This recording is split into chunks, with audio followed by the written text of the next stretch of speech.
ये रेडियो दस्तक का प्रसारण है FM बैंड 90.8 मेगाहर्ट्ज पर मालवा का अपना पहला कम्युनिटी रेडियो।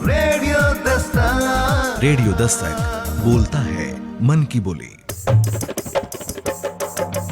नमस्कार, आप सुन रहे हैं आपका अपना और उज्जैन का पहला कम्युनिटी रेडियो दस्तक 90.8 FM। दोस्तों, रेडियो दस्तक 90.8 FM और शासकीय माधव विज्ञान महाविद्यालय के सहयोग से प्रसारित कार्यक्रम आजादी के गुमनाम नायक में आप सभी श्रोताओं का स्वागत है। आजादी के 75वें अमृत महोत्सव के अवसर पर इस कार्यक्रम में हम आपके साथ साझा करेंगे 75 गुमनाम वीर नायकों की कहानी। इस कार्यक्रम का उद्देश्य आप सभी श्रोताओं को उन वीरों के जीवन के बारे में बताना है जिन्होंने देश की स्वतंत्रता में महत्वपूर्ण भूमिका निभाई, मगर उनके बारे में हम बहुत कम जानते हैं। आजादी के गुमनाम नायक कार्यक्रम की इस श्रृंखला में हमने अभी तक कई गुमनाम वीरों की कहानी सुनी और आगे हम ऐसे ही और भी वीरों की कहानी सुनेंगे। लेकिन दोस्तों, कार्यक्रम को शुरू करने से पहले आइए सुनते हैं शासकीय माधव विज्ञान महाविद्यालय का कुलगान।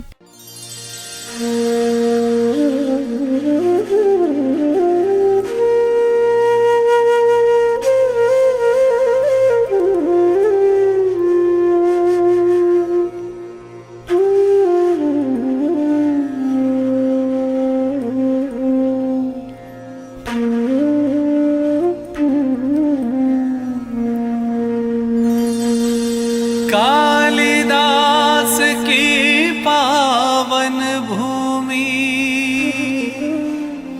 है शिक्षा का धाम। 64 कला सीखने आए स्वयं यहाँ घनश्याम।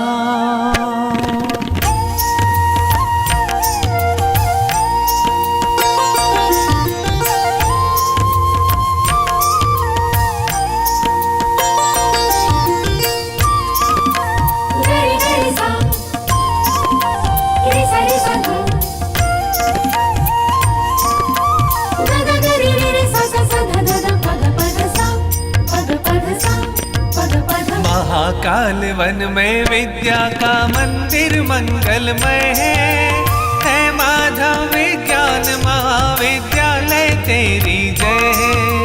महाकाल वन में विद्या का मंदिर मंगलमय है माधव विज्ञान महाविद्यालय तेरी जय है।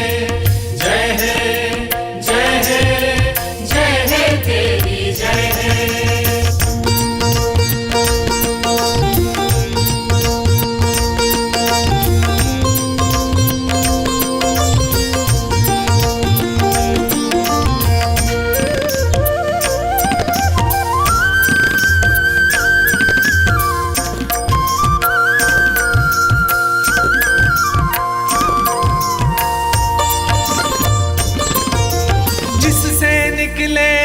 समूची दुनिया में बिखरे हैं, जिस परिसर में लाखों बच्चों के जीवन निखरे हैं।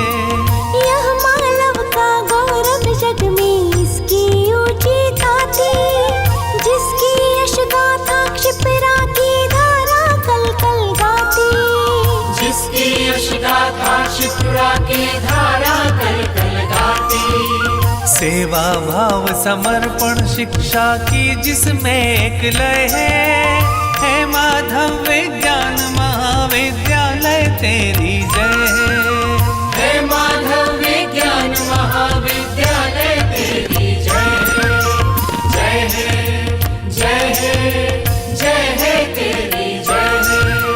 जय है जय है जय है तेरी जय है।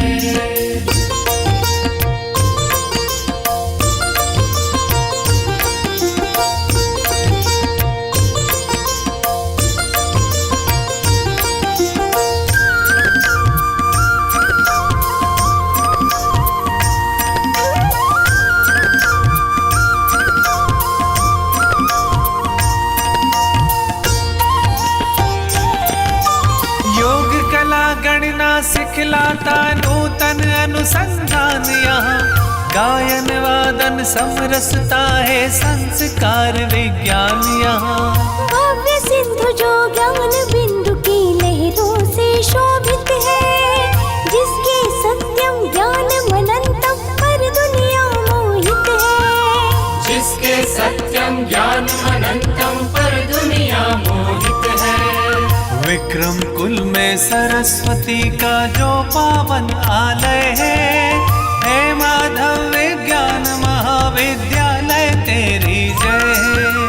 हे माधव विज्ञान महाविद्यालय तेरी जय है। महाकाल वन में विद्या का मंदिर मंगलमय है, हे माधव विज्ञान महाविद्यालय तेरी जय है। महाकाल वन में विद्या का मंदिर मंगलमय है। हे माधव विज्ञान महाविद्यालय तेरी जय है। जय है, जय है, जय है तेरी जय है।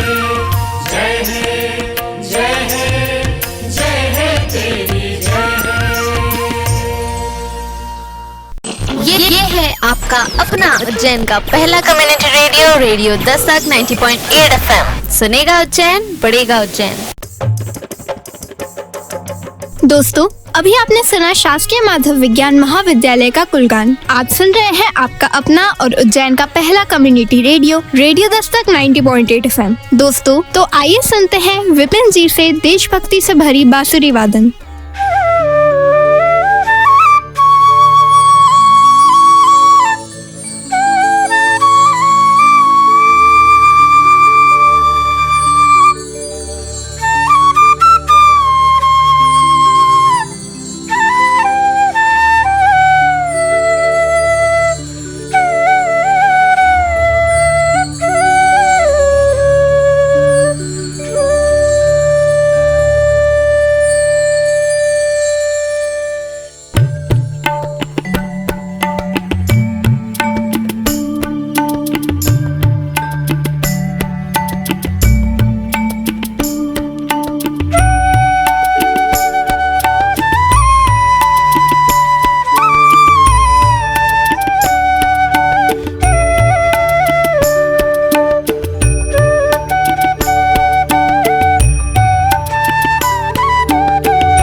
You're listening to Ujjain's first radio. Radio Dastak 90.8 FM. सुनेगा उज्जैन, बढ़ेगा उज्जैन। आज सुन रहे हैं आपका अपना और उज्जैन का पहला community radio radio Dastak 90.8 FM। दोस्तों, यह कार्यक्रम मध्य प्रदेश के उच्च शिक्षा मंत्री डॉक्टर मोहन यादव जी की प्रेरणा और मार्गदर्शन तथा महाविद्यालय के यशस्वी प्राचार्य डॉक्टर अर्पण भारद्वाज और कार्यक्रम के संयोजक डॉक्टर शोभा शुचे मैडम के अथक प्रयासों और उनकी टीम के माध्यम से ही संपन्न हो पाया है। तो आइए शुरू करते हैं हमारा विशेष कार्यक्रम आजादी के गुमनाम नायक। रेडियो दस्तक सुन रहे सभी श्रोताओं को मेरा नमस्कार। मैं हूं डॉक्टर शोभा शौचे, प्राध्यापक प्राणिकी, और आप सुन रहे हैं 90.8 FM पर आजादी के गुमनाम नायकों की कहानी। आजादी के अमृत महोत्सव से तात्पर्य है राष्ट्र के जागरण का महोत्सव। जब अमृत महोत्सव की परिकल्पना भारत सरकार द्वारा की गई, तब इसके 5 स्तंभ स्थापित किए गए, जिस पर इसकी नींव रखी गई। इनमें से जो प्रथम स्तंभ है फ्रीडम स्ट्रगल अर्थात स्वतंत्रता संग्राम, आजादी के गुमनाम या अज्ञात बलिदानियों को व उनके जीवन संघर्ष को जनमानस तक पहुंचाना ही इस थीम का मुख्य उद्देश्य है। और उसी दिशा में माधव विज्ञान महाविद्यालय ने रेडियो दस्तक के साथ कदम मिलाकर इस अभिनव प्रयोग का प्रारंभ किया, जिसके प्रथम एपिसोड का प्रसारण 15 अगस्त के पुण्य अवसर पर किया गया।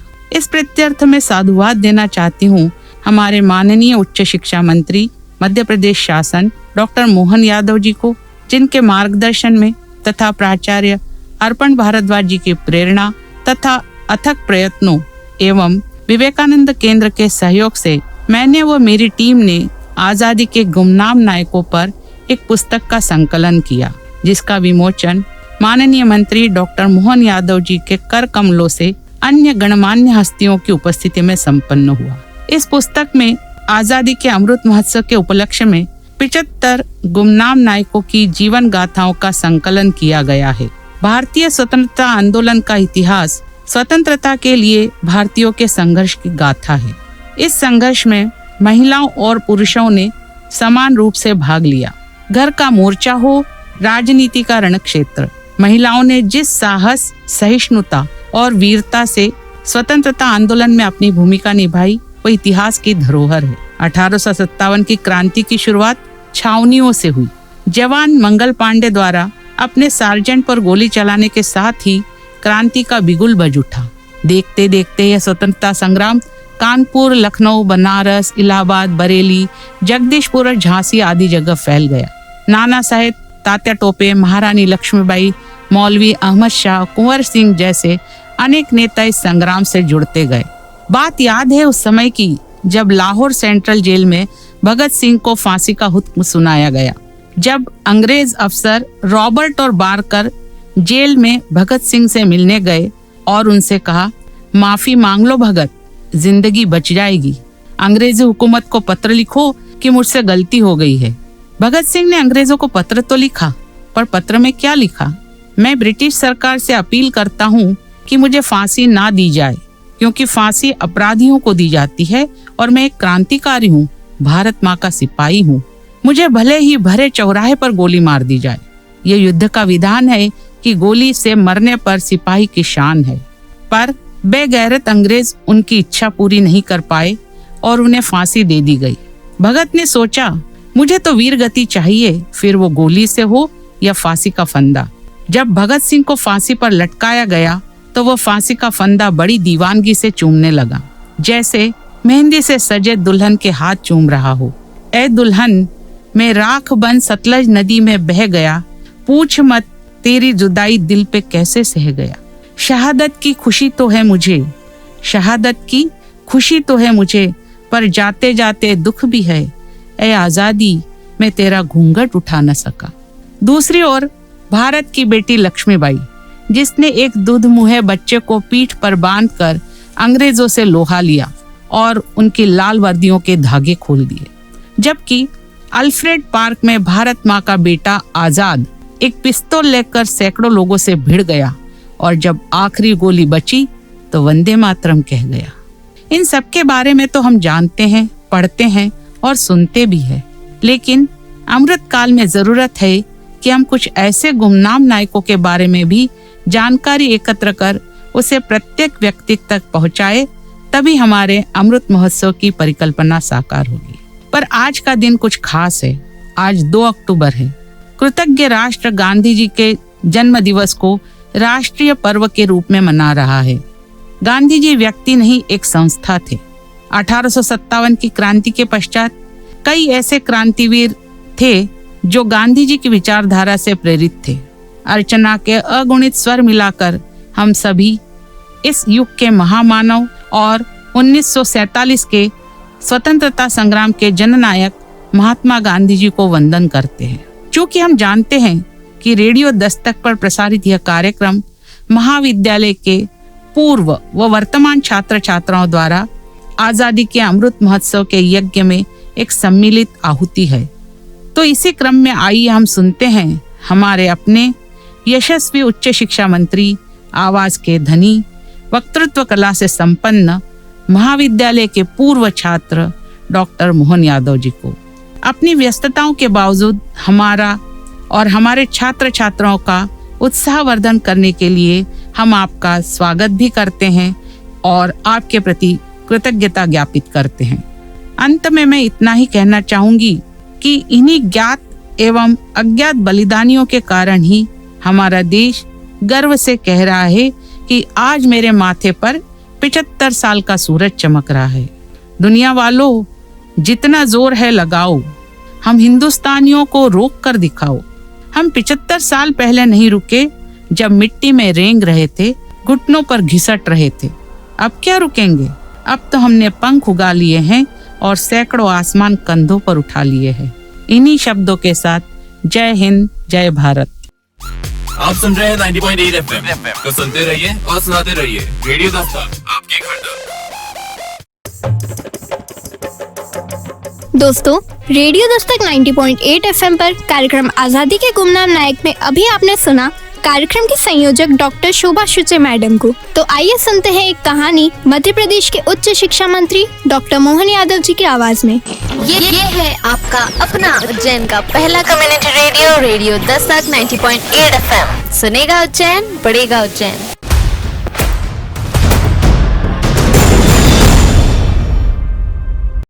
ये रेडियो दस्तक का प्रसारण है FM बैंड 90.8 मेगाहर्ट्ज पर, मालवा का अपना पहला कम्युनिटी रेडियो। रेडियो दस्तक बोलता है मन की बोली। नमस्कार, जय श्री महाकाल। रेडियो दस्तक 90.8 FM के आज के इस कार्यक्रम में मैं आप सबका स्वागत करता हूं। मैं डॉक्टर मोहन यादव, उच्च शिक्षा मंत्री, माधव साइंस कॉलेज, जो देश का एकमात्र हमारा अपना शासकीय महाविद्यालय जिसकी ग्रेडिंग A++ हुई है। ऐसे इस महाविद्यालय द्वारा जो नया प्रकल्प चलाया गया है, ऐसे अप्रतिम योद्धा अतीत के प्रवाह में जिनने देश की आज़ादी के लिए अपना सर्वस्व बलिदान किया है, उनको स्मरण कराने का ये जो क्रमशः अंकों का सिलसिला चल रहा है, मेरी अपनी ओर से साइंस कॉलेज के सभी प्राचार्य और प्रशासन के अधिकारियों को बधाई। उज्जैन से माधव साइंस कॉलेज ने जो अलग जगाई है, ये शासकीय महाविद्यालयों पर एक बड़ा अपने आप में जवाबदारी का भी, और ये जो उनको जो खास करके व्यवस्थाओं को लेकर जिस ढंग से उसकी महत्ता बढ़ी है, ये हम सबके लिए गौरव की बात है। एक सिलसिला चालू किया है कि जो हमारे स्वाधीनता समर में जिन जिन लोगों ने अपना बलिदान किया उनको स्मरण करने का। आज का मेरा विषय हमारी गौरवान्विता की महानतम शासिका रानी दुर्गावती का है। यद्यपि हम सब जानते हैं कि अंग्रेजों के 1857 के समर में झांसी की रानी लक्ष्मीबाई सहित ऐसे कई सारी महान विभूतियों का योगदान इसमें आया है। महात्मा गांधी जी के समय सरोजिनी नायडू से लेकर के ऐसे कई भगिनी निवेदिता, स्वामी विवेकानंद के साथ भी अपनी एक यात्रा इसी प्रकार से भारत के अलग जगाने के लिए निकली थी।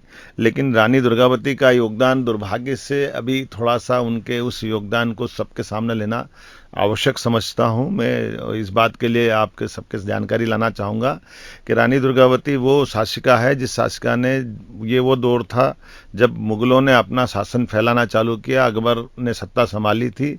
यद्यपि बाबर उनके पूर्ववर्ती शासकों ने दिल्ली के आसपास ही उनका साम्राज्य था, लेकिन गोंडवाना की रानी जो हमारी दुर्गावती है, दुर्गावती ने अपने राज्य को स्वतंत्र और स्वाधीन रखा और अपने बलबूते पर उन्होंने 35 लड़ाइयाँ लड़ी थी। 35 लड़ाइयों में वो विजयी रही है, वो किसी के आगे पराधीन नहीं हुई। लेकिन जैसा होता आया, अकबर ने अपना शासन फैलाने के लिए गोंडवाना को भी हाथ में लेने का प्रयास किया। ये दलपत सिंह जी की पत्नी दुर्गावती के नाम से उनको जाना जाता है, जिनका मंडलागढ़ पे उनका अपना शासन था, जबलपुर उनके अधीन था। और आसिफ खां के नेतृत्व में एक बड़ी सेना उनको कब्जा करने के लिए निकली, उनको हराने के लिए निकली। ये एक पक्ष और इतिहास का है जिसको मैं आपके सबके सामने बताना चाहूँगा कि जब भी अनुसंधान के मामले में भारत ने अपनी रुकावट या उससे जो कमज़ोर रहे उसका नुकसान हमको हुआ। जब बंदूक नहीं आई तो हम पे आक्रमण हुए और जो बंदूक लेकर आए वो शासन करने लगे। जब तोप का ज़माना आया तो तोप भी जिन जिन के पास उन्नत किस्म की आती गई वो हम पे आक्रमण करते रहे। मैं बताना चाहूँगा कि ये मुग़लों का शासनकाल चलाने में, उनको भारत को गुलाम बनाने में बड़ा योगदान तोप का भी रहा है। अकबर ने खुल करके बंदूक और तोप का उपयोग करते हुए हमारे देश के शासकों को गुलाम बना करके हम सबके लिए पराधीनता की बेड़ियों में जकड़ने का प्रयास किया। मैं बताना चाहूँगा, रानी दुर्गावती के बहादुर सैनिकों ने युद्ध का मोर्चा संभाला। युद्ध के मोर्चे में वो खुल करके सामने लड़ने के लिए आए। दुर्भाग्य से उनकी जो सेना थी वो हाथी, घोड़े और अन्य प्रकार के पुराने प्राचीन साधनों के साथ थी, जिसमें तलवार, बर्छी, भाला और अपने बहादुर रणबांकुरे। लेकिन तोप का सामना उनकी सेना को पहली बार करना पड़ा। जब मैदान से जब तोपों के हमले होने लगे तो उनको लगा कि ये एक नया प्रकार का युद्ध है। वो अपनी सेना को धीरे धीरे पहाड़ियों की तरफ ले गई, जहाँ से सरलता के साथ उसने इस मुकाबले में अपनी विजय हासिल की।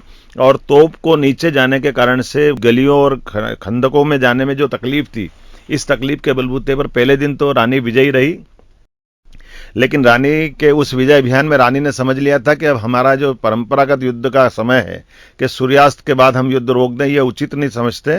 उन्होंने अपने सभी सैन्य विशेषज्ञों की, अपने वजीर की एक मीटिंग बुलाई। उन्होंने कहा अब हमको रात में आक्रमण करना पड़ेगा और ये तोपों को इनकी हाइट पे पहुंचने के पहले, अगर ये पहाड़ियों की हाइट पे पहुंच जाएगी तो हमको भारी नुकसान होगा और संभवतः हम हार से बच नहीं पाएंगे। लेकिन दुर्भाग्य है कि रानी की उस महत्वपूर्ण सलाह को उनके सारे जो तत्कालीन सैन्य विशेषज्ञ थे या पदाधिकारी थे उन्होंने नकारा। उन्होंने कहा रानी आप तो बहुत महान है, 35 लड़ाइयाँ आप लड़े हैं, कभी हारे नहीं है, ऐसे में आपको द्वारा ये युद्ध कोई बहुत बड़ी बात नहीं और हम सब थक गए हैं। रानी ने बहुत समझाने का प्रयास किया, लेकिन दुर्भाग्य से उस समय के उनके जो सेनाधिकारी थे उनने अपनी बात बहुत दृढ़ता से रखी और रानी को अंततः सबकी बात मानना पड़ी। और जैसा कि होता आया, रानी को आशंका थी कि अब ये तोपें अगर ऊपर सामने पहाड़ पर चढ़ जाएगी और सेना नीचे रहेगी, हाथी और घोड़े और जिससे वो युद्ध कर रही है, तो ऐसे में निश्चित रूप से उनकी बहुत कष्ट वाली स्थिति रहेगी। उसकी तैयारी की दृष्टि से उनने हाथी पे चढ़ने के साथ युद्ध का जो अपना मोर्चा संभाला, अपने अंगरक्षक से कहा कि तुम मेरे साथ रहिए, मैं युद्ध में जब तक जीतती रहूंगी कोई परेशानी नहीं, और किसी कारण से मेरी अगर पराजय हो जाए तो तुमको ये अपने हथियार से मेरा गर्दन काट देना। ये उन्हें निर्देश देकर के युद्ध को अपनी सुबह सूर्योदय के साथ युद्ध प्रारंभ किया। हमने सबने वो इतिहास का काला पक्ष आज भी गवाह है, जो मुगलों के लिए स्वर्णिम पक्ष के रूप में दिखाई देता है कि तोप ऊपर जा चुकी थी। जो आशंका रानी की थी वो पूर्णतः सही थी। तोपों से ऊपर से गोले बरसने लगे, नीचे रानी अपने बुलंद हौसलों से लड़ रही थी, लगातार युद्ध का नेतृत्व कर रही थी। अंततः ये जैसा हुआ कि ऊपर से तीरंदाजों ने भी तीर चलाए, तोप के गोले भी चले, सेना में भगदड़ मची और रानी को कई तीर लगे, जिसमें एक उनकी बाह में तीर लगा, एक आंख में तीर लगा।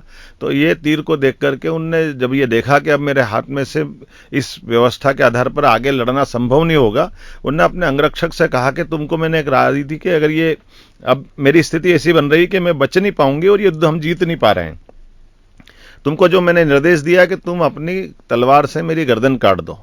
ये ऐसा पक्ष था इतिहास का, वो जो रानी दुर्गावती के लिए जो इतना बड़ा बलिदान उनने अपनी वीरता के आधार पर खुद ने निश्चित किया था। लेकिन जो उनका अंगरक्षक था बहुत वफादार था, बचपन से उनके साथ खेला कूदा बड़ा हुआ था। उसने कहा महारानी मैंने आपका नमक खाया, मैं ये नहीं कर सकता हूँ। रानी ने गरजते उससे कहा कि मैंने जीवन भर अपने देश की आज़ादी के लिए आज़ाद रहने का संकल्प लिया है, इसलिए मैं किसी हालत में गुलाम नहीं होना चाहती हूँ। मैं पराजित होकर के दुश्मन के हाथों में पकड़ना नहीं चाहती हूँ। तो जब भी वो नहीं माना तो रानी ने गुस्से में अपनी कटार निकाली और खुद के सीने में कटार घोंप करके अपनी जीवन लीला समाप्त करके ये हमारे सबके लिए गौरव का वो क्षण उपलब्ध कराया, जिसके आधार पर पूरा देश 138 करोड़ का देश गर्व कर सकता है। ऐसी महान रानी के उस बलिदान को स्मरण करता हूँ और मैं साइंस कॉलेज को बधाई देता हूँ, जिनके माध्यम से मैं अपनी महारानी दुर्गावती का ये बलिदान की जानकारी आप तक पहुंचा रहा हूं। ये अलग बात है, दुर्भाग्य से काल के प्रवाह में जैसे सुभद्रा कुमारी चौहान एक महान लेखिका मिली, तो 1857 की उस महान समर की सेनानी झांसी की रानी लक्ष्मीबाई की बुंदेले हर बोलो कमिल घर घर जो कहानी उनने पहुंचाई अपनी कविता के माध्यम से, तो उनका बलिदान तो पूरा देश जानता है। लेकिन दुर्गावती का बलिदान भी कमतर नहीं, दुर्गावती ने अपने हाथों से अपनी जीवन लीला समाप्त की है। ऐसे महान रानी और हमारे यहाँ पे नारियों की देशभक्ति के लिए उत्कृष्ट मिसाल पेश किए। मैं अपनी देश की सभी देवियों को भी प्रणाम करता हूं और देशभक्त उस रानी को स्मरण करता हूं, जिसके माध्यम से देश ने एक बार फिर अपनी देश की अक्षुण्णता, देश की आज़ादी के प्रति जो प्रेम वो कैसा होना चाहिए इसका उत्कृष्ट उदाहरण अपने बलिदान से दिया है। मेरी अपनी ओर से बधाई।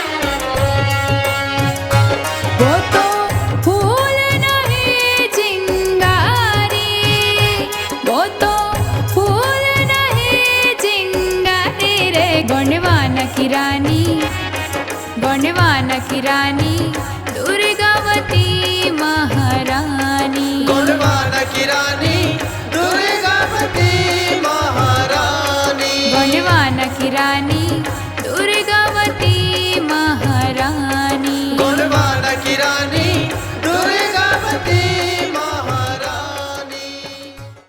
ये है आपका अपना उज्जैन का पहला community radio, radio Dastak 90.8 FM। सुनेगा उज्जैन, बढ़ेगा उज्जैन। आप सुन रहे हैं रेडियो दस्तक 90.8 FM पर कार्यक्रम आजादी के गुमनाम नायक। दोस्तों, अभी आपने एक कहानी डॉक्टर मोहन यादव जी की आवाज में सुनी। तो कार्यक्रम में आगे बढ़ते हुए आइए सुनते हैं शासकीय माधव विज्ञान महाविद्यालय के प्राचार्य डॉक्टर अर्पण भारद्वाज जी को। नमस्ते उज्जैन। रेडियो दस्तक 90.8 FM के श्रोताओं को मैं डॉक्टर अर्पण भारद्वाज इस अवसर पर बधाई देता हूँ। जैसा आप जानते हैं, माधव विज्ञान महाविद्यालय ने माननीय मंत्री उच्च शिक्षा मध्य प्रदेश शासन डॉक्टर मोहन यादव जी के मार्गदर्शन और प्रेरणा से एक गुमनाम नायकों की कहानी आप सबके सामने लाने का प्रण किया। इस प्रण में जो हमारे पीछे सबसे अधिक ऊर्जा थी, जो हमारा ऊर्जा पुंज था, जो हमें प्रेरणा देता था और ऊर्जा देता था, वे हमारे माननीय मंत्री डॉक्टर मोहन यादव साहब ही रहे हैं इस पूरे कार्यक्रम के पीछे। और आज उन्होंने स्वयं इस आयोजन में सम्मिलित होकर इस कार्यक्रम को एक नई ऊंचाई दी है, एक अद्भुत ऊंचाई दी है। संभवतः यह भारत में पहली बार ही हो रहा होगा जब आजादी के गुमनाम नायकों को लेकर किसी प्रांत का इतना उच्च स्तर पर गौरव प्राप्त, इतना उच्च स्थान प्राप्त जनप्रतिनिधि यह बात कर रहा होगा कि किस प्रकार भारत की महिलाओं ने, भारत की वीरांगनाओं ने, भारत की श्रेष्ठ नारियों ने भारत के आजादी के आंदोलन में अपना योगदान दिया। यह प्रस्तुति इसलिए भी महत्वपूर्ण हो जाती है क्योंकि आज ही के दिन भारत अहिंसा के पुजारी और अपने राष्ट्रपिता महात्मा गांधी के जन्म दिवस के विभिन्न आयोजनों को मना रहा है। महाविद्यालय के लिए यह सौभाग्य की बात ही है कि महाविद्यालय में आज प्रातः से जो महात्मा गांधी जी की जयंती के अवसर पर कार्यक्रम आयोजित हो रहे हैं, उस कार्यक्रम में आज माननीय उच्च शिक्षा मंत्री डॉक्टर मोहन यादव साहब ने सम्मिलित होकर अपनी वाणी के द्वारा इस कार्यक्रम को एक नई पहचान दी है, एक नई ऊंचाई दी है। मैं इस दिवस को और भी अधिक विशेष बनाने के उनके योगदान को कभी भुला नहीं सकूंगा। माधव विज्ञान महाविद्यालय परिवार अत्यंत हर्षित है, उल्लासित है और यह जानकर आप सब भी निश्चित ही रोमांचित होंगे कि आज ही के दिन डॉक्टर मोहन यादव ने इस कथा को प्रस्तुत करने का विचार किया। शब्द नहीं है मेरे पास में। मैं इस प्रयोजन के लिए उन्होंने जो समय निकाला, इस आयोजन में सम्मिलित होकर के उन्होंने जो कुछ इस महाविद्यालय को दिया है और इस समाज को दिया है, मैं समझता हूँ कि इस ऋण से उऋण होना बहुत कठिन ही है। असंभव भी कहूँ तो शायद अतिशयोक्ति नहीं होगी, लेकिन यह एक बहुत कठिन कार्य है। अत्यंत व्यस्तता के समय में से रेडियो स्टेशन पर आकर के अपनी आहुति इस यज्ञ में देना, मैं समझता हूँ कि शायद यही इस महाविद्यालय की पूंजी है। कोटिशः आभार, वंदन, अभिनंदन। और आप सभी श्रोता जो इस कार्यक्रम को लगातार सुन रहे हैं, इससे जुड़े हुए हैं, इसकी सार्थकता को सिद्ध करने में अपना योगदान दे रहे हैं, मैं आप सबके प्रति भी अपना आभार व्यक्त करता हूं माधव विज्ञान महाविद्यालय की ओर से। और विश्वास करता हूं कि महाविद्यालय की यह जो यश यात्रा है, इसमें आपकी आहुति के साथ में हम निरंतर गतिमान रहेंगे और सफल रहेंगे।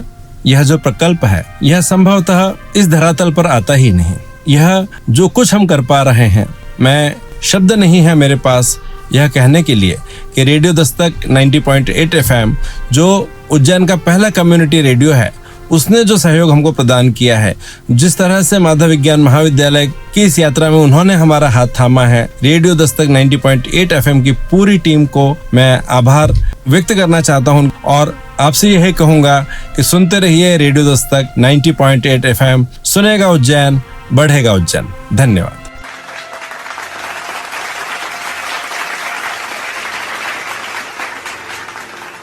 You're listening to Ujjain's first radio Dastak 90.8 FM. सुनेगा उज्जैन, बढ़ेगा उज्जैन। दोस्तों, रेडियो दस्तक 90.8 FM पर कार्यक्रम आजादी के गुमनाम नायक में अभी आपने डॉक्टर अर्पण भारद्वाज जी को सुना। सुन रहे हैं रेडियो दस्तक 90.8 FM पर कार्यक्रम आजादी के गुमनाम नायक। दोस्तों, आज के एपिसोड में आपने मध्य प्रदेश के उच्च शिक्षा मंत्री डॉक्टर मोहन यादव जी, शासकीय माधव विज्ञान महाविद्यालय के प्राचार्य डॉक्टर अर्पण भारद्वाज और कार्यक्रम की संयोजक डॉक्टर शोभा शुचे मैडम को सुना। यदि आपको कार्यक्रम से संबंधित कोई भी सुझाव या विचार हो तो आप हमें रेडियो दस्तक के व्हाट्सएप नंबर 9406894068 पर भेज सकते हैं। और साथ ही में आप रेडियो दस्तक के social media accounts Facebook, Instagram, Twitter, ShareChat और यूट्यूब पर भी जुड़ सकते हैं। दोस्तों, समय हो चुका है आपसे विदा लेने का। हम फिर मिलेंगे हमारे अगले एपिसोड में कुछ और वीर नायकों की कहानियों के साथ।